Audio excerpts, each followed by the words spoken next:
देखिए यहाँ पे इसका सो बहुत ईजी याद करना है। हीलियम का एटॉमिक नंबर 2 होता है, ठीक है। 2 में 8 2 जोड़िए तो 10। नियॉन का एटॉमिक नंबर 10 हो गया, आर्गन का 18 हो गया, तो 18 बन जाए 18, 18 2 जा 36, क्रिप्टॉन का 36, 18 3 जा 54।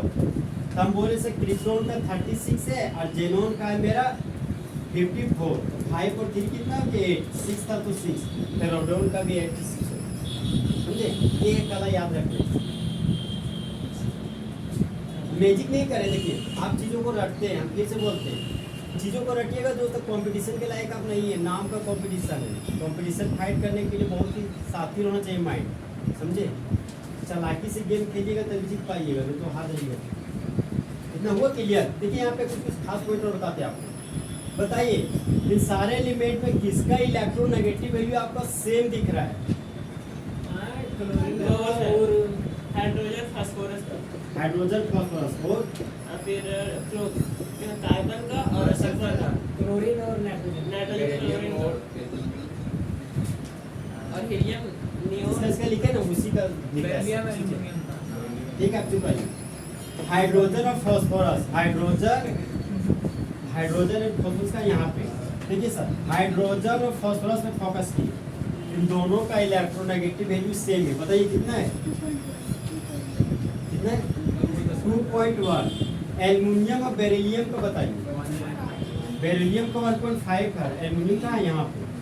दोनों का इलेक्ट्रोनेगेटिव वैल्यू 1.5 होता है। आयोडीन सल्फर कार्बन का इलेक्ट्रोनेगेटिव वैल्यू बताइए कितना है? 2.5। आयोडीन का नहीं लिखा है, ये 2.5 को तो ध्यान रखिएगा। ब्रोमीन का 2.6 होता है, इसको जरूरत पड़ेगा। लिखिए सर नीचे ब्रोमीन, लिखिए ब्रोमीन का 2.7 और आयोडीन का लिख लीजिए 2.5, क्योंकि ये दोनों एलिमेंट को चाहिए आगे। फिर क्लोरीन और नाइट्रोजन का कितना होता है? 3। क्लोरीन नाइट्रोजन का आपका 3 होता है। तो पूरे पीरियोडिक टेबल में जिसका इलेक्ट्रोनेगेटिव वैल्यू सेम होता है सर, ये यही सवाल है।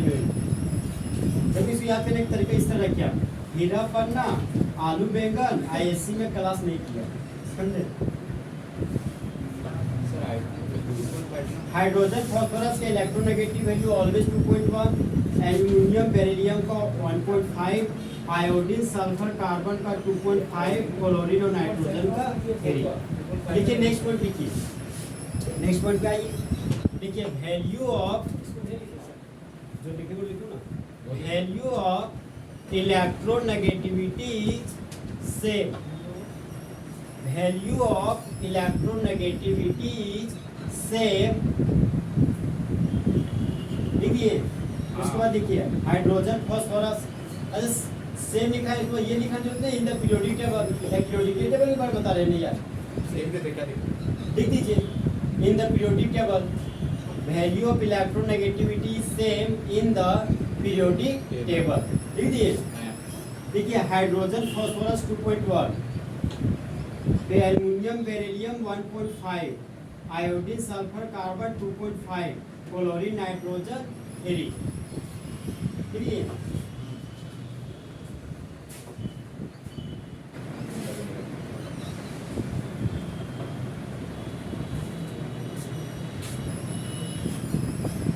हो गया। देखिए सर एक याद रखिएगा, एक और चीज, फोन कोड पूरा पीरियोडिक टेबल में सबसे ज्यादा इलेक्ट्रोनेगेटिव वैल्यू क्लोरीन का होता है। ये आपके एग्जाम में पूछा हुआ क्वेश्चन है, क्लास 11 में सभी बहुत बार आया हुआ क्वेश्चन। क्लोरीन का इलेक्ट्रोनेगेटिव वैल्यू कितना होता है? 4, और ऑक्सीजन का 3.5, और नाइट्रोजन का 3, और क्लोरीन का 3। लिखिए हम नोट, NOT नोट, नोट लिखिए। पॉइंट नंबर 1 लिखिए, fluorine is the first most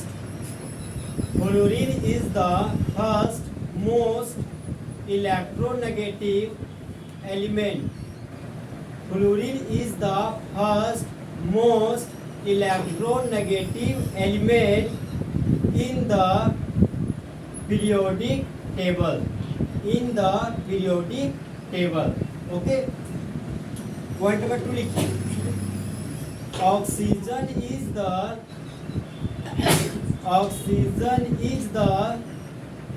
second most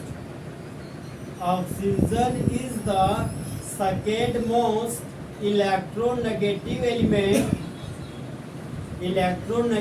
element in the periodic table. ठीक है, पॉइंट नंबर 3 में आइए sir.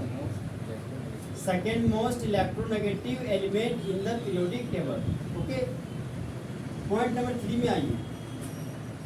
Nitrogen and chlorine is the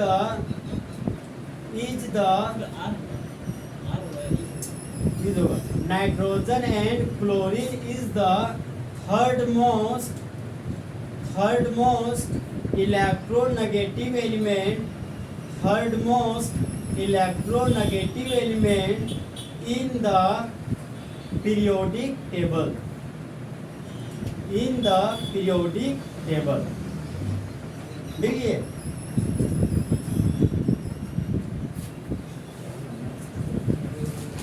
दोस्त, हम एग्जाम्पल पे आ रहे हैं.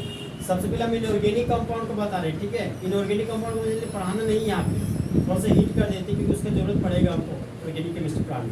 देखिए, पहले इनऑर्गेनिक कंपाउंड आपका HCl है जो आपको अभी भी पढ़ाए हैं. बताइएगा, हाइड्रोजन का इलेक्ट्रोनेगेटिव वैल्यू होता है 2.1 और क्लोरीन का 3. तो इलेक्ट्रॉन को पुल कौन करेगा? क्लोरीन. और पुश कौन करेगा? हाइड्रोजन. विथड्रॉ कौन करेगा? क्लोरीन. और रिपेल कौन करेगा? हाइड्रोजन.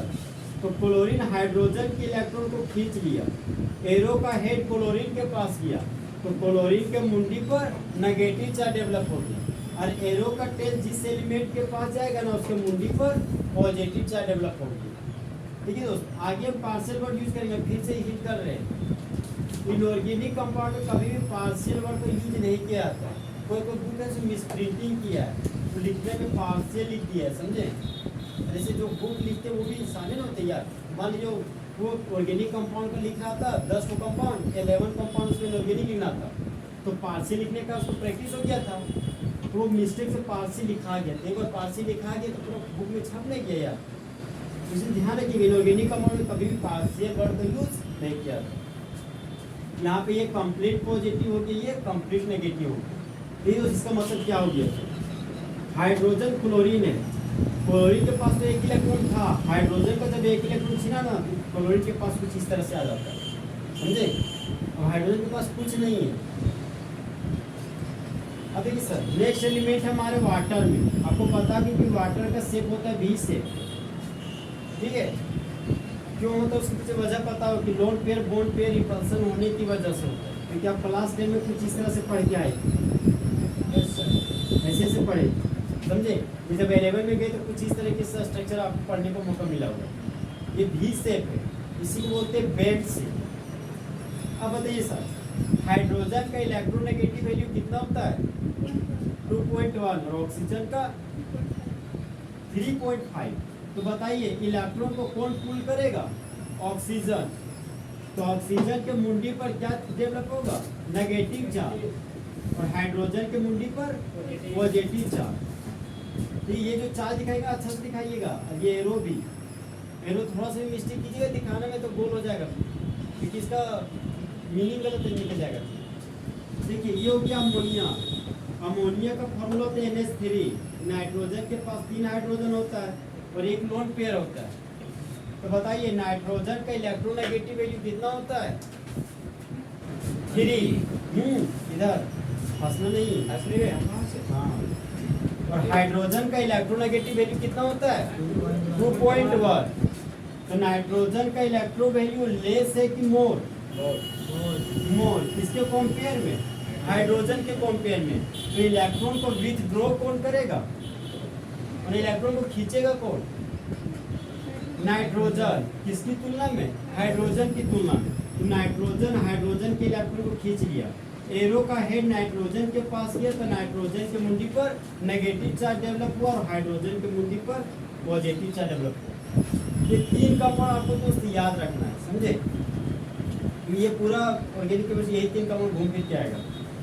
इसका बनाइए तो दोस्त मान लिया अगर H1 होता, HBr होता और HI होता तो इन लोग का एरो किधर किधर जाता है, सुपर क्लिक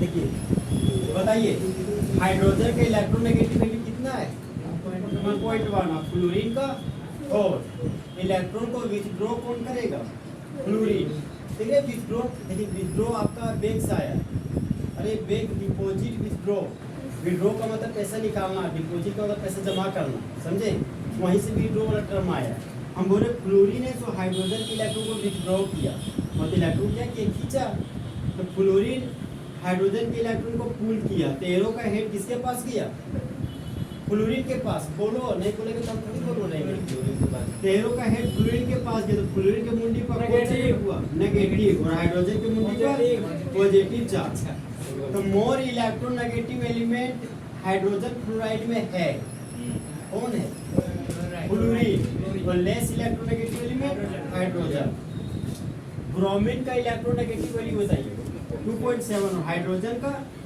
2.1 इलेक्ट्रॉन को कौन पुल करेगा ब्रोमीन किससे हाइड्रोजन से तो ब्रोमीन हाइड्रोजन से इलेक्ट्रॉन को पुल किया एरो का हेड किसके पास गया ब्रोमीन के पास एरो का टेल हाइड्रोजन के पास तो किसके मुंडी पर पॉजिटिव चार्ज डेवलप होगा हाइड्रोजन के मुंडी पर यहाँ पर लिखिए और ब्रोमीन के मुंडी पर नेगेटिव चार्ज डेवलप आयोडीन का इलेक्ट्रोनेगेटिव वैल्यू बताइए 2.5 पर हाइड्रोजन का इलेक्ट्रोनेगेटिव वैल्यू मोर किसका है आयोडीन का और लेस हाइड्रोजन का इलेक्ट्रॉन को पुल कौन करेगा आयोडीन इलेक्ट्रॉन को पुल किया एरो का हेड किसके पास गया आयोडीन के पास तो मुंडी पर नेगेटिव चार्ज डेवलप किया एरो का टेल किसके पास गया हाइड्रोजन के पास तो हाइड्रोजन के मुंडी पर पॉजिटिव चार्ज डेवलप किया देखिए दोस्तों इसको बोलते हैं polar covalent bond non metal के बीच बनने वाला बॉन्ड कोवेलेंट बॉन्ड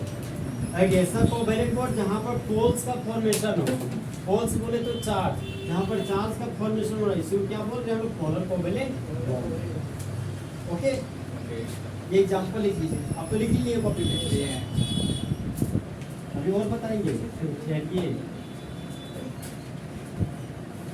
ठीक है नेक्स्ट एग्जांपल अब जो ऑर्गेनिक एग्जांपल में आ रहा है ना वो हमेशा यूज होगा मूवमेंट नहीं करो नेक्स्ट एग्जांपल है आपका CH3 CH2Cl तो बताइए क्लोरीन का इलेक्ट्रोनेगेटिव वैल्यू कितना होता है 3 और कार्बन का 2.5 और इस कार्बन का देखिए इन दोनों कार्बन का इलेक्ट्रोनेगेटिव वैल्यू सेम हो गया ये दोनों ना इलेक्ट्रॉन को लूज करेगा ना गेन ना विड्रॉ करेगा ना पुश करेगा ना रिपेल करेगा मतलब इन दोनों में इलेक्ट्रोनेगेटिविटी का टर्म नहीं होगा because due to same electronegativity okay अब कार्बन क्लोरीन में देखते हैं सर कार्बन का इलेक्ट्रोनेगेटिव वैल्यू 2.5 और क्लोरीन का 3 हाइड्रोजन से कंपेयर नहीं कीजिएगा ऑर्गेनिक कंपाउंड में ठीक है गड़बड़ हो जाएगा हमेशा तो क्लोरीन का इलेक्ट्रोनेगेटिव वैल्यू ज्यादा है किसकी तुलना में कार्बन की तुलना में इलेक्ट्रॉन को कौन खींचेगा क्लोरीन देखिए इलेक्ट्रॉन को खींच लिया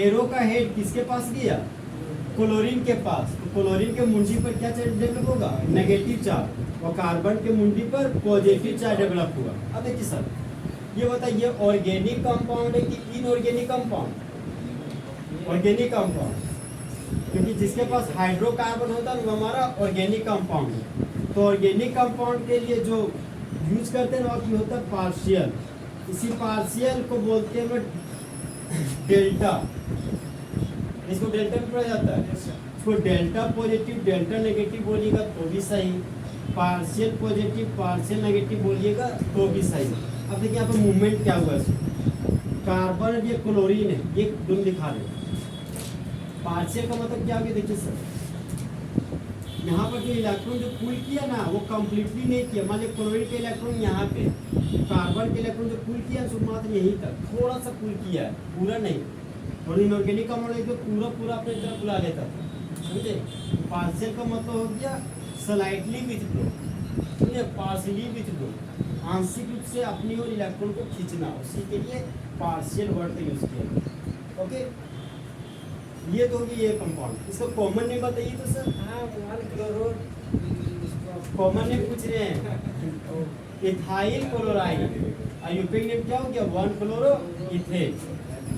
इसका बताइए तो common name CH3 single bond CH के नीचे CH3 single bond Cl, isopropyl chloride common name. और यूपिक नेम क्या होगा, 1 क्लोरो नहीं होगा, अरे 2 क्लोरो प्रोपेन है ये। अरे अच्छा तुम लोग ऐसे मामू बना देता हमी को, CH3 है, अरे ये रहता था 2 क्लोरो प्रोपेन और ये रहा तो इसका नाम 1 क्लोरो 1 इथाइल इथे चल देता। ये दोनों सेम कंपाउंड है आपका। अब बताइए इसका नाम बताइए तो CH3 है सिंगल बॉन्ड कार्बन, और कार्बन पर लगा हुआ 2 मिथाइल ग्रुप और कार्बन से जुड़ा हुआ क्लोरीन। बताइए कार्बन और क्लोरीन में इलेक्ट्रोनेगेटिविटी ज्यादा किसका है, क्लोरीन का। तो इलेक्ट्रॉन को विथड्रॉ कौन करेगा, क्लोरीन। देखिए इलेक्ट्रॉन को खींच लिया क्लोरीन, एरो का हेड क्लोरीन के पास किया तो क्लोरीन के मुंडी पर नेगेटिव चार्ज डेवलप हुआ, एरो का टेल कार्बन के पास किया तो कार्बन के मुंडी पर पॉजिटिव चार्ज डेवलप हुआ। जो ऑर्गेनिक कंपाउंड है इसलिए देखिए पार्शियल पॉजिटिव और पार्शियल नेगेटिव। ओके, किसी और ध्यान रखिएगा दोस्त, ये कार्बन है ये क्लोरीन है। हम पढ़ाते तो देखते हैं स्टूडेंट कुछ और सोच लेता है, हम सिखाते कुछ और सीख कुछ हो जाता है। ये कार्बन है तो इसी दिखा देता है, ये इलेक्ट्रॉन यहाँ तक पहुँच ही नहीं पाया है, समझे, ये रोंग वे। देखिए दोस्त, अगर आप इस तरह का मूवमेंट करने में सफल नहीं है ना तो परीक्षा में ना कीजिएगा, ये तो आपको 0 नंबर देगा। कॉन्सेप्ट सही देगा फिर भी 0 नंबर देके निकल जाएगा। क्योंकि जो कॉपी चेक करते हैं ना दोस्त, वो टीचर पैसे देके ही बने हैं, समझे, गवर्नमेंट को। तो वो लोग वो तो लोड नहीं लेते, वो कॉपी अपना देखते हैं कि आंसर इसी तरह दिखा सेम टू सेम, और आपका कॉपी सेम नहीं दिखा तो आप गए फिर, समझे। कार्बन और क्लोरीन में क्लोरीन का इलेक्ट्रोनेगेटिविटी कितना होता है, 3। तो इलेक्ट्रॉन को विथड्रॉ कौन करेगा, क्लोरीन। तो क्लोरीन देखिए इलेक्ट्रॉन को खींचा, एरो का हेड क्लोरीन के पास किया तो क्लोरीन के मुंडी पर नेगेटिव चार्ज, एरो का टेल कार्बन के पास किया तो कार्बन के मुंडी पर पॉजिटिव चार्ज। ऑर्गेनिक कंपाउंड्स लिए पार्शियल पॉजिटिव और पार्शियल नेगेटिव पोजीशन। देखिए